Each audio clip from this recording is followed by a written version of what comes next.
Welcome to This Explainer. Okay, today we are playing detective and uncovering one of the most fascinating mysteries in modern football finance.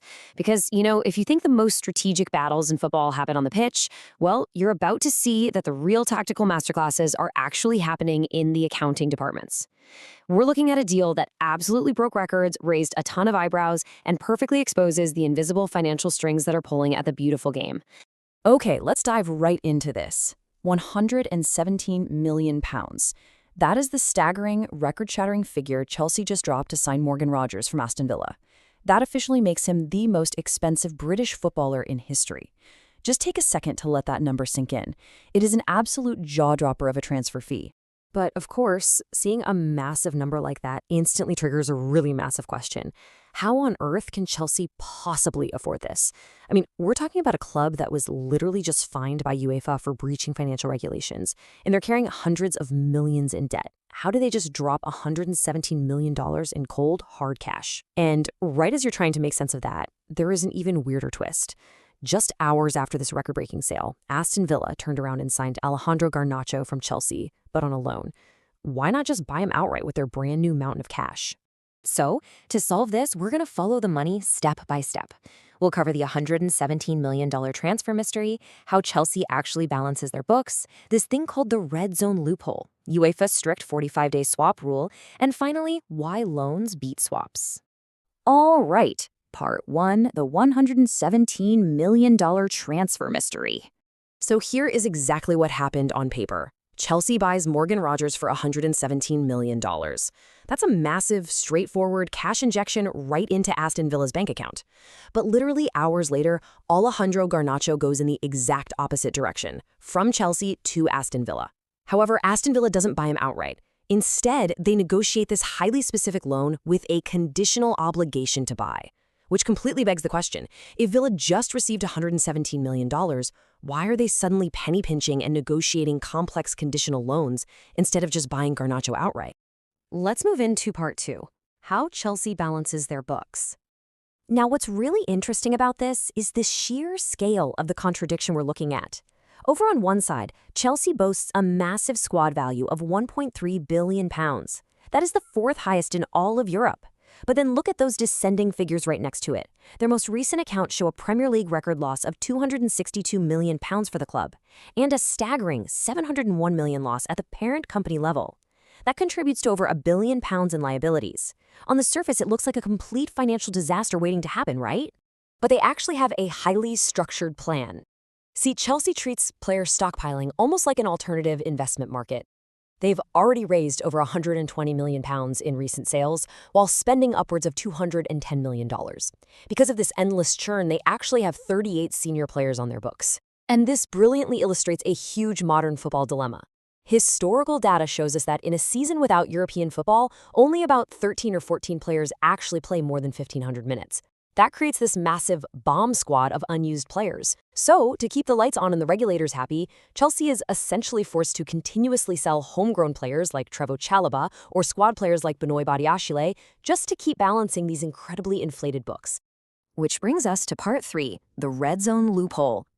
So if their losses are this huge, how are they avoiding those massive points deductions we've seen hit other clubs? Well, enter their secret weapon. The Premier League operates on squad cost ratio, or SCR rules. Typically, clubs aim to just spend within their means, but there's a hidden mechanism buried in the small print. A club can actually spend up to 115% of their revenue on player costs.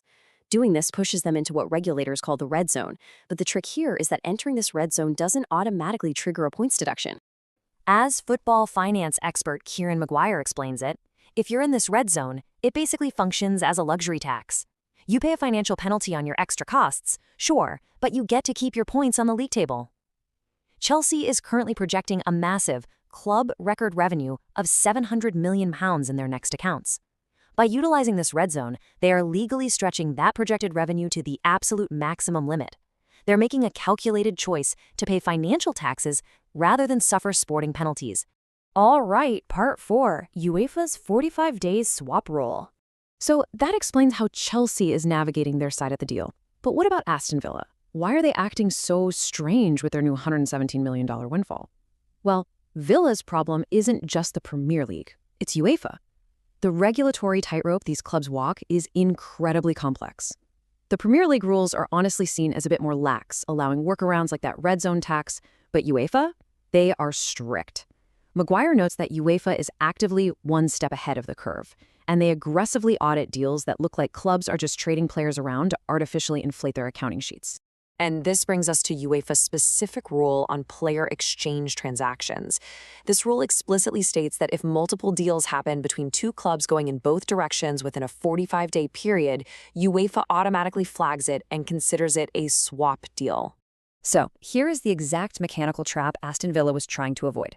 Step 1, Villa sells Rodgers to Chelsea for £117 million. Step 2, because Rodgers was already on their books, this massive sale generates a pure accounting profit of about £80 to £90 million, and Villa desperately needs this clean profit to comply with UFA's financial limits. But step 3 is the trap. If Villa had taken that cash and bought Garnacho outright within 45 days, UFA would immediately declare it a swap deal. They would effectively combine the two transfers, totally erasing that beautiful $90 million clean profit right off Villa's spreadsheet. And hey, this isn't just a theoretical fear. Aston Villa has actually been burned by this exact rule before. Just last summer, they desperately needed to balance their books, so they sold Jacob Ramsey to Newcastle for $40 million. They wanted to sign Will Asula from Newcastle right after, but they had to completely pull the plug on the deal. Why? Because they knew UEFA would flag it as a swap, completely ruining the accounting benefit of the Ramsey sale. They absolutely could not let history repeat itself with Morgan Rodgers and Garnacho. That leads us to our final section, Part 5, Why Loans Beat Swaps. So, needing Garnacho but unable to buy him outright, Aston Villa engineered a brilliant, if highly cynical workaround. They turned to the deeply complex loan market. Look at how UEFA views different loans. If Villa took Garnacho on a loan with a strict obligation to buy, UEFA would see right through it and likely call it a swap anyway. If they used a standard option to buy, well, it's not a swap, but Chelsea probably wouldn't agree to that because it gives them zero financial guarantees. So they landed on row 3, the conditional obligation. This sits right in the gray area. It means Villa must buy Garnacho, but only if he hits certain triggers, like appearances or goals. Because it's not guaranteed, it completely confuses UEFA's auditors, basically forcing them to treat it as a loan for now, which perfectly preserves Villa's $90 million profit. And if you're thinking, well, surely Aston Villa won't ruthlessly exploit these conditional triggers, just look at the Harvey Elliott precedent.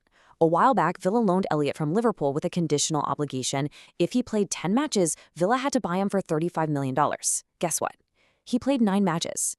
And then, manager Unai Emery decided he just didn't want to spend the money. So they literally benched a perfectly healthy player for the rest of the season just to avoid triggering the clause. Villa knows exactly how to manipulate these contracts, putting the power entirely in their own hands. Which brings us to the ultimate takeaway of this explainer. We started by looking at a $117 million record transfer, but we ended up uncovering a system where luxury taxes, 45-day swap audits, and conditional loan triggers are the real playmakers. It leaves us with a pretty provocative final thought. If managers are benching healthy players to avoid $35 million clauses, and clubs are orchestrating transfers purely to protect spreadsheet profits from UEFA auditors, if the actual football matches are being dictated by accountants, who is really winning the modern game? It's definitely something to think about the next time a massive transfer breaks the internet.